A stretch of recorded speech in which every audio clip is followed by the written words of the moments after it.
विषय एवढाच आहे की गेल्या वेळेस जेव्हा महिला आरक्षण राजकीय आरक्षणाच्या बाबतीत जेव्हा अधिवेशनात चर्चा झाली होती, सेशनमध्ये पार्लमेंटमध्ये सर्व पक्षांनी, त्याच्यामध्ये इंडिया आघाडीचे पण पक्ष होते, त्यांनी या बिलासाठी पाठिंबा दिला होता. आज स्पेशल सेशन घेऊन महिला आरक्षणाचा मुद्दा फक्त पुढे करून भाजपला काय करायचं होतं तर भाजपला डिलिमिटेशन मध्ये हात घालायचा होता. त्याच्याबरोबर 2011च्या जनगणनेनुसार सर्व समाजाची मागणी होती, खास करून ओबीसी समाजाची सुद्धा मागणी होती की जातीनिहाय जनगणना व्हावी, ज्याची सुरुवात संघर्ष करून आता त्या ठिकाणी सुरू झालेली. राहुल गांधीजींनी सुद्धा हा विषय घेतला होता, आम्ही हा घेतला होता. आणि मग ती जनगणना होण्याआधीच डिलिमिटेशन करून तुम्ही जर आकडा खासदारांचा वाढवणार असाल तर अनेक समाजांवर अन्याय झाला असता. आणि याच्यातच 2029ला भाजपला कुठेतरी त्याचा पराजय दिसायला लागला.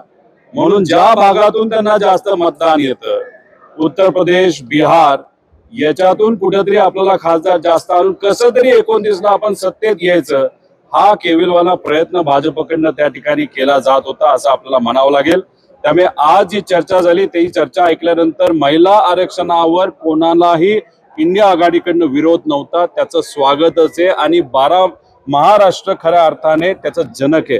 महाराष्ट्रात पहिला निर्णय हा महिला आरक्षणाचा घेतला गेला होता. आदरणीय पवार साहेब त्यावेळेस मुख्यमंत्री होते आणि त्यानंतर इतर राज्यामध्ये तो स्वीकारला गेला होता लोकल बॉडीमध्ये. आणि इथं जेव्हा चर्चा होत असताना खरं डिलिमिटेशन मध्ये यांना त्या ठिकाणी हात घालायचा होता, जो त्यांना त्या ठिकाणी बाकी इंडियन आघाडीला योग्य वाटला नाही. उदाहरण घ्यायचं झालं तर महाराष्ट्रामध्ये खासदार हे 56% वाढत होते आणि बिहारमध्ये खासदार हे 66% वाढत होते. मग महाराष्ट्र 56% आणि बिहार आणि उत्तर प्रदेश 66 आणि 70% जर वाढणार असतील, मग कुठेतरी यांचा खेळ होता की आकडे अशा ठिकाणी वाढवावे ज्याच्यात मतदान भाजपला जास्त होईल. आणि डिलिमिटेशनचा अभ्यास तुम्हाला करायचा असेल तर आसामचा अभ्यास करा.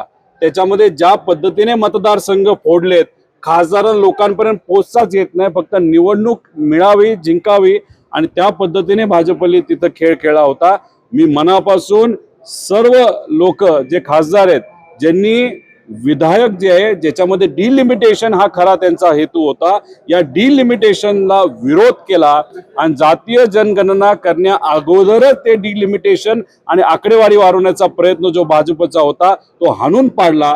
यासाठी ज्या ज्या लोकांनी या बिलाच्या विरोधात तिथं मतदान केलं आणि संविधान टिकवण्यासाठी प्रयत्न केलं, त्या सर्व खासदारांचे मी अभिनंदन आणि आभार व्यक्त करतो. जे आहे ते इंडिया आघाडी महिलांच्या विरोधात एक असा देखील प्रोपगंडा आगामी काळात होऊ शकतो, कारण नरेंद्र मोदी बोलताना कसं म्हणाले होते की तुम्ही आमचे श्रेय सगळ्यांनीच घ्या, मला एकटं देऊ. भाजप या बाबतीत काय करू शकतं हे मी तुम्हाला सांगतो.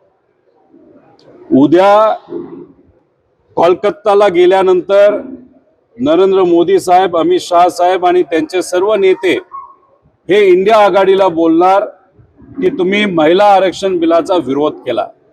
म्हणजे कोलकातामध्ये फक्त राजकारणासाठी या विषयाचा उपयोग केला जाऊ शकतो, कारण तिथे असणाऱ्या ज्या लढणाऱ्या आपल्या तृणमूल काँग्रेसच्या नेत्या आहेत तर त्यांनी यांच्या नाकात दम केलेला आहे. म्हणून कुठेतरी या विषयाचा उपयोग हा तिथे कोलकातामध्ये केला जाऊ शकतो, तामिळनाडूमध्ये केला जाऊ शकतो. त्याच्या पलीकडे हे नेते काही या बाबतीत करू शकत नाही. पण एक स्ट्रॉंग मेसेज या देशात गेलेला आहे की 29 मध्ये वारं नक्कीच बदलणार आहे.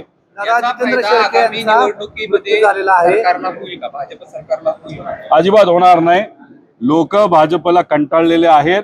हा जो काही खेळ आहे शब्दाचा, याच्यात कोणाचंही पोट भरत नाही, कुठल्याही युवाला नोकरी मिळत नाही, शेतकऱ्याच्या अडचणी सुटत नाही. आमच्या महिला ज्या सर्व आहेत माता भगिनींवर त्यांच्यावर जे अत्याचार चाललेत ते कुठेही त्या ठिकाणी जात नाहीत. त्यामुळे हा शब्दाच्या खेळालाच लोक त्या ठिकाणी कुठेतरी आता कंटाळलेले आहेत. लोकांचं मत आहे हाताला काम, महिलांना सुरक्षता, शेतकऱ्याचा विचार करा, विद्यार्थी युवांचा विचार करा.